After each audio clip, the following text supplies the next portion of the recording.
May I come in, हाँ sir? Please come Good evening, sirs. बैठिए Dixit. Thank you, sir. आप हिंदी में interview देंगे ना? Yes, sir. अच्छा, दीक्षित का क्या अर्थ होता है?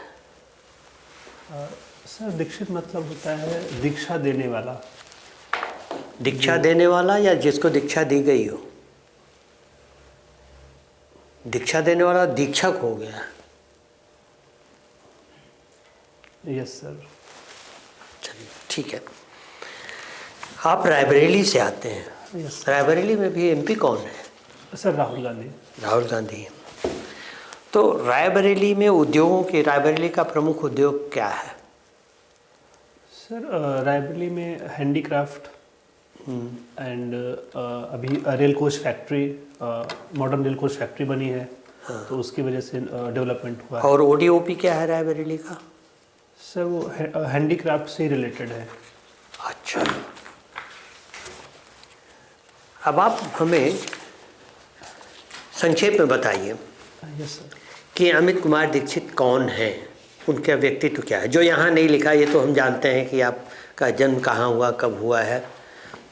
अमित कुमार दीक्षित का व्यक्तित्व क्या है, उसकी खूबियाँ और उसकी कमजोरियाँ क्या है व्यक्तित्व की, संक्षेप में?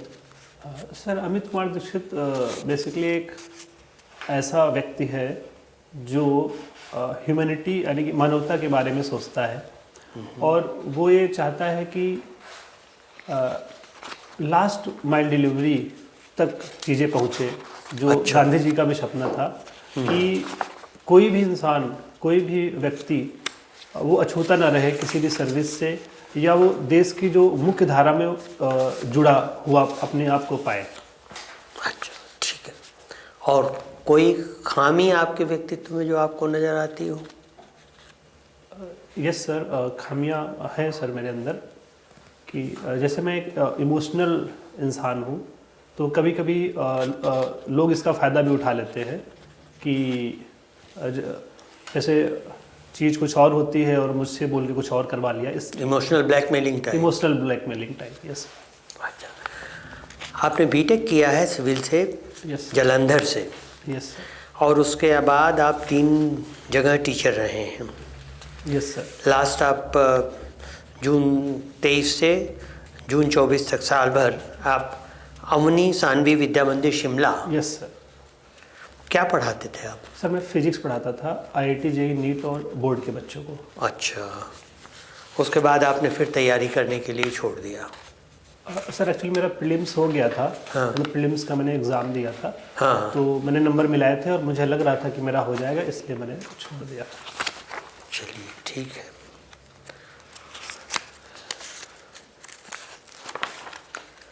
अमेठी में एक बंदूक बनाने का कारखाना खुला है, क्या है वो? कौन सी वो बनती है वहाँ rifle? Sir exactly I don't know. अंदाज़ा है? मतलब ये सर पता है कि एक डिफेंस रिलेटेड बंदूक बनाने की फैक्ट्री स्टैब्लिश हुई है। हाँ, but AK-203। Yes sir, but अच्छा, दूसरी चीज़ आप बताएं, आपके इसमें मैंने देखा आप स्कूल लेवल पे क्रिकेट खेलते रहे हैं। Yes sir. अभी भी इंटरेस्ट होगा ये क्रिकेट में? सर अभी उतना नहीं है और टाइम भी नहीं मिल पाता है। और अच्छा, और आप वहाँ जालंधर में ड्रामेटिक क्लब के हेड थे? Yes sir. मतलब नाटक करता है ये क्लब? Yes sir. आप कॉलेज लेवल पे? कॉलेज लेवल Yes, पे, sir. हाँ। तो आपने डायरेक्शन किया या आपने एक्टिंग की? सर एक्चुअली कॉलेज लेवल पे डायरेक्शन भी किया है, एक्टिंग भी करी है, राइटिंग भी करी है। एक आध कोई ड्रामा जिसमें आपने यस सर, मैंने एक मुजरिम प्ले लिखा था अपने बीटेक 3rd ईयर में। हाँ। और एक सर मैंने चाइल्ड लेबर पे जमूरा करके स्ट्रीट प्ले लिखा था एंड वो बेस्ट स्क्रिप्ट अवार्ड में भी है। चलिए, वेरी गुड। कॉलेज लेवल आप मुशायरे सुनते हैं यूट्यूब पे? Yes sir. कौन से शायर आपको ज़्यादा अच्छे लगते हैं? सर मुनव्वर राणा, जो हमारे रायबरेली के कौन? भी हैं। मुनव्वर राणा। मुनव्वर राणा, वो तो गुजर गए। यस सर, गुजर गए हैं वो। हाँ, मुनव्वर राणा की शायरी क्यों अच्छी लगती है आपको? सर वो बेसिकली पहली चीज़ तो मैं उससे अपनी माँ को रिलेट कर पाता हूँ, इमोशंस उससे हो पाते हैं, और एक ह्यूमैनिटी वाइज उनकी जो शायरियाँ हैं वो मुझे काफ़ी अच्छी लगती है सर। ठीक है, अभी ये बताएं कि इलेक्शंस दिल्ली में है और हर पार्टी बढ़ चढ़ के फ्रीबीज कर रही कि हम महिलाओं को इतना दे देंगे, हम लोगों को इतना दे देंगे। ये क्या लोगों को आलसी नहीं बना देगा? ये रेवड़ियाँ बांटने का काम हर पार्टी कर रही है। Yes sir. सर इसके दो पहलू हैं। इससे एक तो ये है कि अगर सच में हम टारगेट करके दें, एक प्रॉपर सरकार के पास डेटा हो कि जो सच में इसके लायक हैं या जिनको सच में ज़रूरत है, उनको अगर हम फैसिलिटीज़ प्रोवाइड कर रहे हैं थ्रू गवर्नमेंट, तो ये अच्छी बात होगी। जैसे हम हेल्थ में, एजुकेशन में, या उनको अगर फ्री इलेक्ट्रिसिटी दे रहे हैं, या हम वुमेन को टारगेट करके जो सच में नीडी महिलाएं हैं उन पे अगर हम खर्च कर रहे हैं, तो ये सरकार और जनता के लिए अच्छी बात होगी। बट अगर हम ओवरऑल सबको देंगे तो फिर शायद फिजिकल एक्सपेंडिचर में इशू आ सकता है। आपने ट्रांस हिमालयन हाईवेज का नाम सुना है? Trans Himalayan railway. Sorry sir. अभी फिलीपीन में क्या समस्या हो गई थी?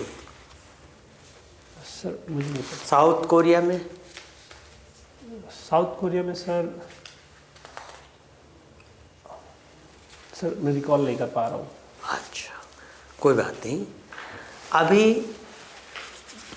इनके कनाडा में ट्रूडो के हटने के बाद से यस सर, भारतीयों के लिए क्या संभावना हुई है?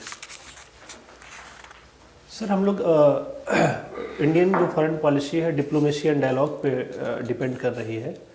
तो हमारी डिप्लोमेसी एंड डायलॉग कम्युनिकेशन जारी है। कोई भी गवर्नमेंट वहाँ पर आए वो सभी के साथ, ताकि जो भी हमारी सिक्योरिटी कंसर्न्स हैं, जो भी कंसर्न है, उनमें कोई इश्यूज ना बने। चलिए ठीक है, मेरी ओर से इतना ही। धन्यवाद। Thank you sir. जी sir. So Amit, you have physics as optional. Yes sir. So after BTech, why not BTech subject? Sir actually मैंने कॉलेज टाइम से ही पढ़ाना शुरू कर दिया था फिजिक्स वहाँ पर लोकल लेवल पे, एंड उसके बाद मेरा फिजिक्स में इंटरेस्ट बनता रहा, एंड देन फिर मैंने फिजिक्स पढ़ाने को ही चुना अपना कैरियर। एंड देन फिर जब यूपीएससी को लेकर के मैंने सोचा कि मुझे तैयारी करनी है, तो फिर मैंने उसी हिसाब से फिजिक्स ऑप्शनल ले लिया, क्योंकि मेरा फिजिक्स में इंटरेस्ट थोड़ा बनता चला गया था। ठीक है, चलिए बताइए 5 बड़े फिजिसिस्ट हमारे देश के। हमारे देश के सर? जी सर सबसे पहले तो doctor CV Raman, Homi Jehangir Bhabha, and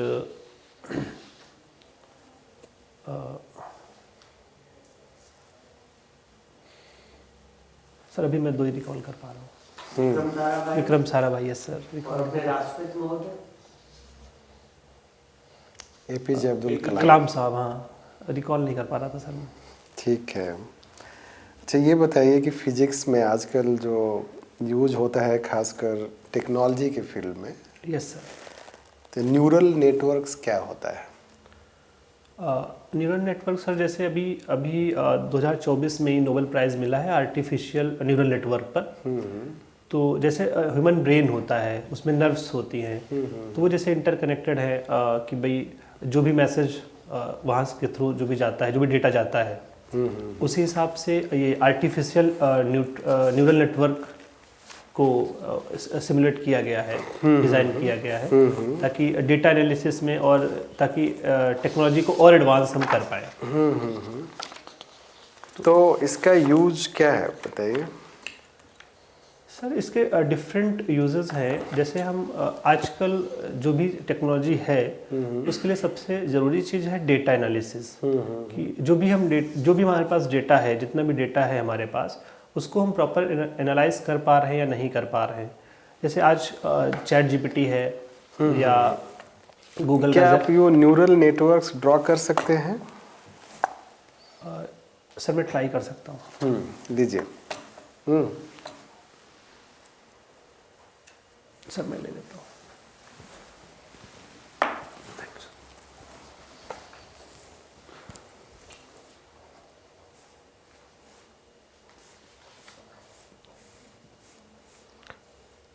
So basically, this is interconnected to nerves.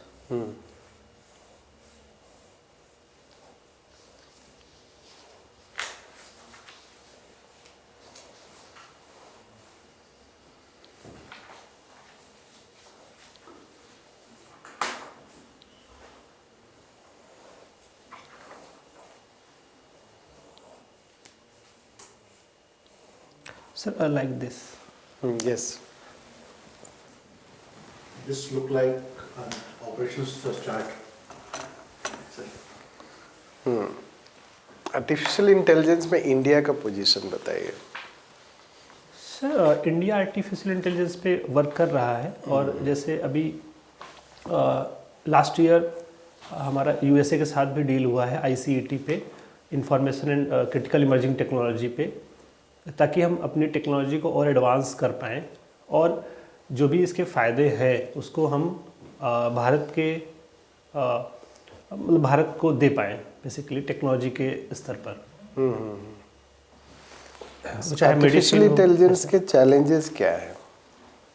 Sir इसका जो सबसे ज़्यादा चैलेंज है सर कि डेटा की प्राइवेसी रखना सर, कि आप यूज़ तो कर लेंगे बट आप डेटा को रेगुलेट कैसे कर पाएंगे। तो इसके लिए sir digital data protection act उस पर काम चल रहा है ताकि डेटा को हम रेगुलेट कर पाएँ और उसको प्राइवेसी भी उसकी सुनिश्चित कर पाएँ। बट हम आर्टिफिशियल इंटेलिजेंस में उसी डेटा को रेगुलेट कर सकते हैं जो हम जानते हैं। Yes sir. But artificial intelligence इतना बड़ा इतना वास्ट है कि वो कैसे हम उसको रेगुलेट कर पाए? सर इस पे सर काम चल रहा है, मतलब इसको रेगुलेट। जैसे कि मान लो जैसे कि चैट जीपीटी है। Yes sir. उस पर आप कोई चीज़ सर्च करेंगे तो कुछ भी उस पर बायस चीज़ें आ सकती है। Yes sir. और वो वर्चुअल है। Yes, तो डेटा प्रोटेक्शन लॉ उसको कैसे रेगुलेट करेगा? सर उसमें जो भी बायसेस जो बायसिंग चीज़ें आ रही हैं, सबसे पहले हमें देखना है कि उसमें जो कंटेंट हमने फीड किया है जो भी, क्योंकि चैट जीपीटी भी वही दिखाता है जो हम उसको कंटेंट देते हैं एक तरीके से। तो जो भी हम उसको कंटेंट दे रहे हैं, वो कंटेंट देते हैं या content it takes from various sources? Sir वो वेरियस सोर्सेस से आ रहा है बट उसको हम फिल्टरिंग कर सकते हैं उसमें। जैसे मैं भी कहीं पढ़ रहा था कि अभी एक डिजिटल ट्विन का कॉन्सेप्ट आया है, कैसे आप रियल को वर्चुअल में कैसे कन्वर्ट कर सकते हैं। तो हम इसकी फिल्टरिंग कर सकते हैं सर, ताकि जो डेटा आ रहा है चैट जीपीटी में वो फिल्टर आउट होके आए। फिजिक्स आपका ऑप्शनल है, साइंस बैकग्राउंड है और आप सिविल सर्विस को ज्वाइन करना चाहते हैं। Yes sir. तो ये इस नॉलेज को हम सिविल सर्विस फील्ड में कैसे यूज कर सकते हैं? सर सबसे पहली चीज़ तो ये है कि इसके through physics and science background के थ्रू आप चीज़ों की एनालिटिकल स्किल्स डेवलप होती हैं। एंड दूसरी चीज़ ये है कि हम बेटर तरीके से चीज़ों को इम्प्लीमेंट कर सकते हैं by proper analysing the things. UP एक बहुत बड़ा स्टेट है। Yes sir. इससे एक बहुत ही चैलेंज क्रिएट होता है जिसको हम बोलते हैं एसिमेट्रिकल फेडरल पॉलिटी। ये क्या होता है? सर जैसा आपने कहा कि यूपी एक बड़ा स्टेट है एंड इसकी पॉपुलेशन भी इंडिया में सबसे ज़्यादा स्टेट की है, मतलब सबसे ज़्यादा है।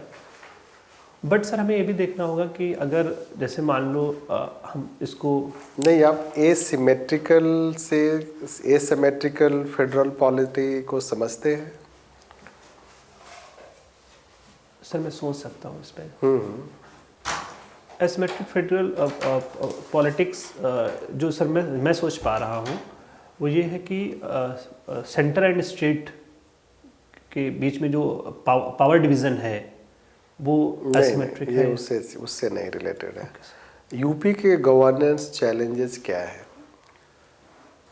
सर सबसे बड़ा चैलेंज सर वहाँ पे अनएम्प्लॉयमेंट है, क्योंकि एक लार्ज पॉपुलेशन है सर वहाँ पे, एंड पॉवर्टी है, and sir law and order की सिचुएशन भी है, क्योंकि एक काफ़ी लार्ज पॉपुलेशन। आपको लगता है कि एनकाउंटर से लॉ एंड ऑर्डर इम्प्रूव हुआ है? सर इनकाउंटर एक शॉर्ट टर्म मेज़र हो सकता है, बट लॉन्ग टर्म में हमें लोगों के पास जाना होगा, लोगों को कनेक्ट करना होगा। कि जब तक हम ह्यूमन को सेंसिटाइज नहीं करेंगे। आपके पास क्या आइडिया है क्राइम्स को ख़त्म करने के लिए? सर मॉनिटरिंग सिस्टम अच्छा होना चाहिए, सर्विलांस सिस्टम हमारा अच्छा होना चाहिए, ताकि और तीसरी बात यह है सर कि लॉ एंड ऑर्डर बिगड़ने की सिचुएशन आई ना, ताकि ह्यूमन वैल्यूज़ डेवलप करने। मुशायरा और गज़ल में क्या डिफरेंस है? सर मुशायरा सर जहाँ तक मैं सोच पा रहा हूँ सर कि जैसे गज़ल है तो एक राइमिक होती है, पोइट्रिक टाइप होती है, और मुशायरा शेर में भी हो सकता है, जैसे 2 लाइन में भी हो सकता है, उसको हम आगे भी एक्सपैंड कर सकते हैं। मुशायरा एक स्पेस है, एक प्लेटफॉर्म है या एक फॉर्म है? सर एक फॉर्म है मुशायरा। एक फॉर्म है। इसका हिस्ट्री बताएंगे थोड़ा इन ब्रीफ? सर जहाँ तक मैं रिकॉल कर पा रहा हूँ सर, मिर्ज़ा गालिब और मीर तकी मीर से स्टार्ट होता है मुशायरा। और पहले जैसे राज दरबार में चीज़ें होती हैं। आज कैसे होता है, आजकल कैसे होता है? आजकल जैसे इंडिया में सर जश्न रेख्ता दिल्ली में होता है कि काफ़ी सारे शायर आते हैं और वहाँ पर अपने जो भी शायरी के थ्रू। तो क्या आप इन सब प्रोग्राम्स को अटेंड करते हैं? नहीं सर, मैं यूट्यूब पे देख लेता हूँ। और इस बार मैंने सर जश्न रेख्ता अटेंड किया था 2024 में अभी। तो उससे क्या लोगों को क्या बेनिफिट्स, मतलब कैसे लोग उससे मतलब कुछ बेनिफिट्स डिराइव करते हैं? सर उससे हम लोगों को कनेक्ट कर सकते हैं और ह्यूमन वैल्यूज़ डेवलप कर सकते हैं।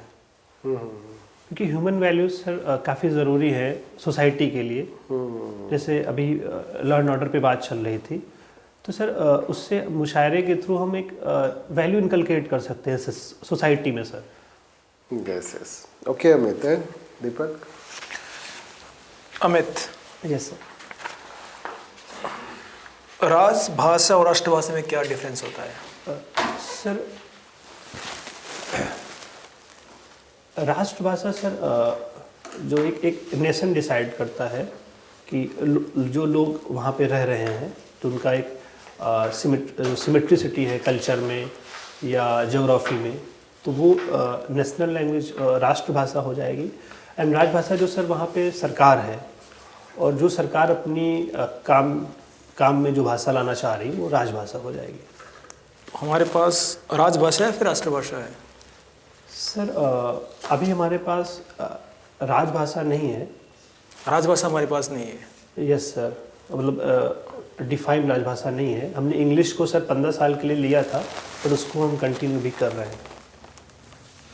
आपका मतलब ये है कि अब हमारे पास में राजभाषा नहीं है, हमारे पास राष्ट्रभाषा है फिर? नहीं सर, राजभाषा मतलब हम हिंदी को सपोर्ट कर रहे हैं अपने काम में। ओके, प्रचार कर रहे हैं। आप चीफ? राजभाषा नहीं तो राजभाषा अधिनियम कैसे है? वो है sir, welcome to that point. उसके लिए आर्टिकल 343 से 351 में प्रावधान भी है। हाँ, तो फिर उसको राजभाषा नहीं कहेंगे क्या हम? नहीं सर, कहेंगे। हाँ चलो, एनीवे, आप चीफ एडजुडिकेटर थे। Yes sir. What is adjudication? Sir adjudication मतलब आप दो पार्टी के बीच में आप कोई समझौता करा रहे हैं। वो इकोनॉमिक भी हो सकता है या कुछ पॉलिटिकल समझौता भी हो सकता है, और या कोई इवेंट है आप उसको ऑर्गेनाइज करा रहे हैं, तो उसमें आप दो टीमों के बीच में आप भी चयन कर सकते हैं कि किसका परफॉर्मेंस अच्छा है, किसका परफॉर्मेंस उससे खराब है। It's kind of judging something. Yes sir. So what, कौन सी ऐसी दो विशेषताएं होनी चाहिए गुड एजुकेटर के अंदर? सर सबसे पहली चीज़ तो एनालिटिकल पावर अच्छी होनी चाहिए कि किसका परफॉर्मेंस अच्छा है। वो कोई भी परफॉर्मेंस हो सकता है। एंड दूसरा सर ये है कि जो भी टीम है वो अपने आप जिस इशू पे वो बात कर रहे हैं उसको वो कैसे रिप्रेजेंट कर पा रहे हैं। सो आप यहाँ पे थे, सपोज एक सिचुएशन है कि एक तो आपके कॉलेज ने मान लो कोई चीज़ रिप्रेजेंट की और उसकी बहुत ज़्यादा हूटिंग हुई, और एक किसी दूसरी टीम ने किया, उन्होंने भी अच्छा किया, लेकिन वो बाहर की टीम थी, उसकी इतनी ज़्यादा कोई हूटिंग वगैरह नहीं हुई। आप किसको चयन करेंगे? सर मैं हुटिंग के हिसाब से नहीं जाऊंगा। मैं जाऊंगा कि दोनों जो भी प्ले हुए हैं, जो परफॉर्मेंस हुई हैं, उनमें जो भी परफॉर्मेंस हैं उस परफॉर्मेंस की क्या क्राइटेरिया हैं, उसके बेसिस पे मैं एनालाइज करूंगा। कौन सी क्वालिटीज़ में आपको हेल्प करेगी, कौन सी ऐसी वैल्यूज़ है उसमें आपको हेल्प करेगी? सर वो analytical skills. Value, any value you can think of. Value sir integrity. Integrity. मेरी क्या इंटीग्रिटी है कि मैं अगर किसी का फेवर कर रहा हूँ या मैं नॉन पार्टिजनशिप रह के चीज़ों को एनालाइज करूँ। ओके, जुडिशियल अकाउंटेबिलिटी क्या होती है? जुडिशियल अकाउंटेबिलिटी सर अब जो जजेस सिस्टम है, जुडिशरी है, वो अकाउंटेबल है कॉन्स्टिट्यूशन के प्रति। कैसे होती है, मतलब how do we ensure that कि जिसको हम accountable, we can held them accountable? ऐसा कोई प्रोसेस है हमारे पास में? सर प्रोसेस तो मैं रिकॉल नहीं कर पा रहा हूँ, बट सर अपनी जो कॉन्स्टिट्यूशन मोरालिटी है उसके थ्रू कॉन्स्टिट्यूशनल मोरालिटी क्या होती है? सर कॉन्स्टिट्यूशनल में जो बेसिक स्ट्रक्चर की वैल्यूज़ हैं। बेसिक स्ट्रक्चर की वैल्यूज़? यस सर, सेकुलरिज्म हो गया, फेडरलिज्म हो गया, and sir yes sir. Okay, judicial activism और जुडिशियल आउटरीच में क्या डिफरेंस है? सर जुडिशियल एक्टिविज्म ये है कि जैसे जुडिशरी वर्क कर रही है for the people, for the country, and एक लिमिटेड कॉन्स्टिट्यूशनल रोल में रह करके, तो जैसे आर्टिकल 21 में जुडिशियल एक्टिविज्म बता रहे हैं आप ये? यस सर, आर्टिकल 21 में जैसे राइट टू प्राइवेसी ऐड किया गया है, तो वो जुडिशियल एक्टिविज्म का एग्जांपल हो सकता है मेरे हिसाब से। एंड जुडिशियल आउटरीच के का मतलब ये है कि सर आप एक बाउंड्री के बाहर जा रहे हैं। हाउ डू वी आइडेंटिफाई, कैसे आइडेंटिफाई करें कि ये बाउंड्री है और इससे बाहर जाते ही मैंने आउटरीच कर लिया, उसके अंदर रह के ही मैं एक्टिविज्म कर रहा हूँ? उसके लिए सर जुडिशरी का इंटेंट क्या है और आउटकम क्या है सर। ओके, आपने लिखा है इसमें आप मेंटरिंग करते हैं जेई एस्पिरेंट्स की on mental health. What is mentoring? Sir mental health ये है कि व्हाट इज़ मेंटरिंग है? मेंटरिंग क्या होती है? मेंटरिंग क्या होती है? मेंटरिंग मीन्स सर जैसे आप किसी को, कोई भी स्टूडेंट हो सकता है, कोई बच्चा हो सकता है, उसको आप गाइड कर रहे हैं उसके फ्यूचर के लिए, उसके करियर के लिए, या जो भी वो काम कर रहा है उसमें आप उसको और कैसे सपोर्ट कर सकते हैं।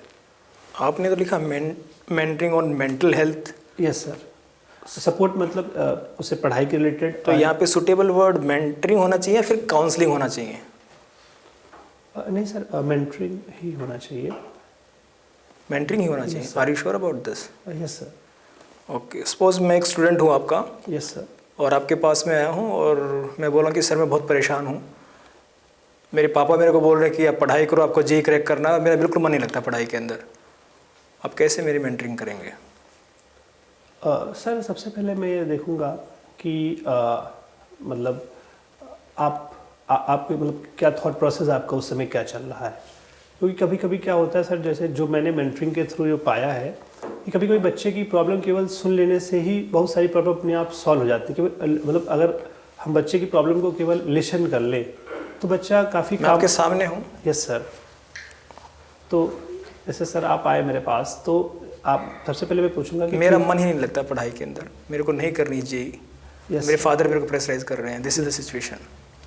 तो सबसे पहले मैं आपसे बात करूंगा, आपसे पूरी बातें जानूंगा कि आपका मन अगर पढ़ाई में नहीं लग रहा है तो आपका मन और किसी काम में लग रहा है, स्पोर्ट में लग रहा है या कुछ और पढ़ने में लग रहा है। मैं पेंटिंग करना चाहता हूँ। Yes sir. तो उसके बाद सर मैं आपके पेरेंट्स को बुलाऊंगा और एक प्रॉपर पेरेंट्स काउंसलिंग करूंगा कि आपके बेटे का मन जो है जेई में नहीं लग रहा है, जिस चीज़ में लग रहा है उसको उसमें पोटेंशियल दिखाने दो।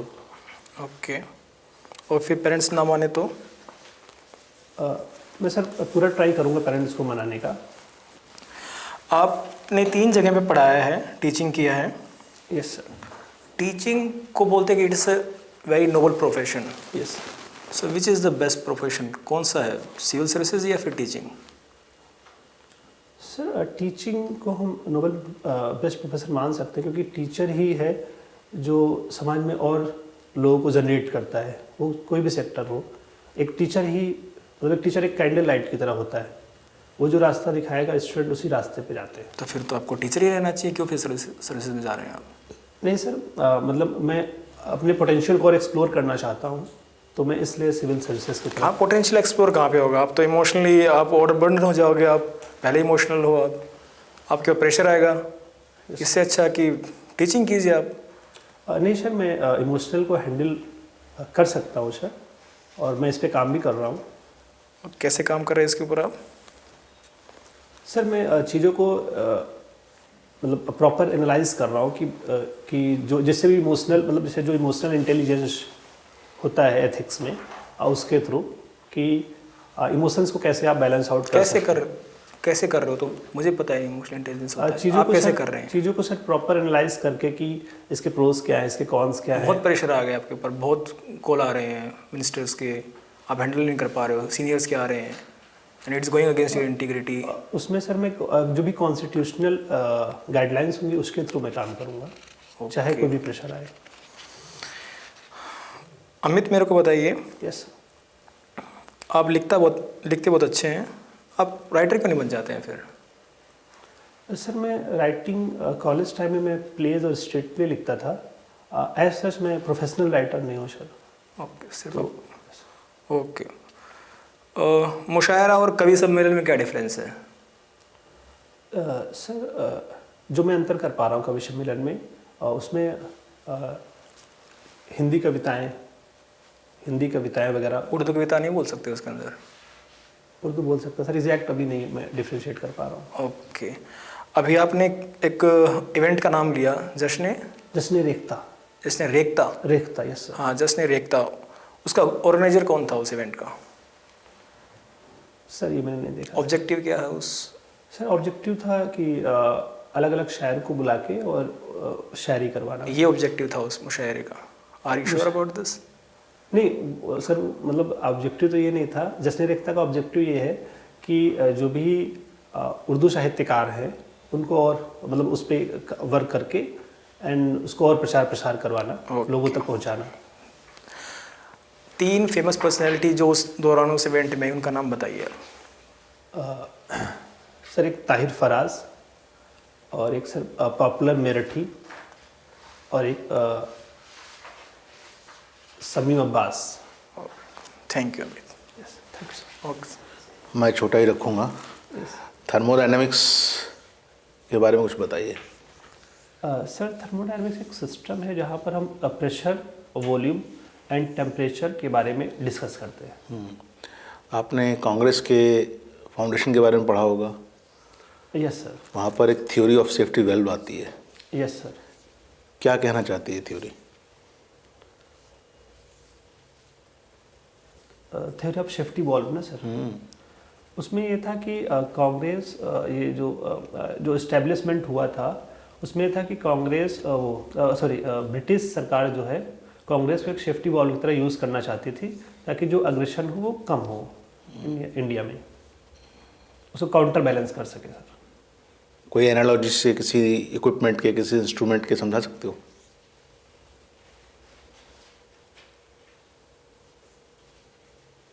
सर इसमें हम डेटा से देख सकते हैं कि कितना ब्रिटिश इंस्ट्रूमेंट की बात की मैंने, डेटा की बात ही नहीं है।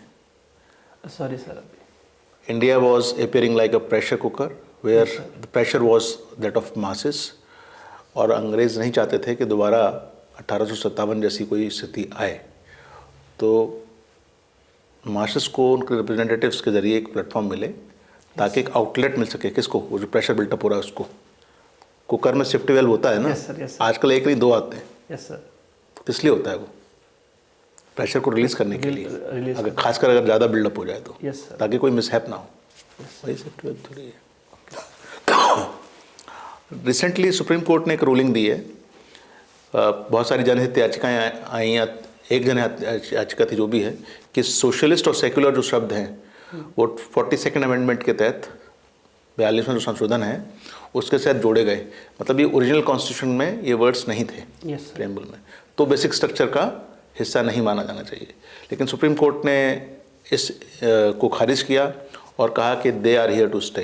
क्या कहा सुप्रीम कोर्ट ने उसके अपने जब आर्ग्यूमेंट्स दिए उसके फेवर में? तो सर एग्जैक्टली सुप्रीम कोर्ट ने क्या कहा ये तो मैंने इसको नहीं देखा है, बट जो भी मैंने न्यूज़पेपर के थ्रू जो भी समझा और पढ़ा है वो ये है कि सोशलिज्म और सेकुलरिज्म इंडिया की जो सोसाइटी है उसका एक बेसिक स्ट्रक्चर है, ताकि आज आपको हमारे देश की सोसाइटी सोशलिज्म के आसपास नज़र आती है क्या?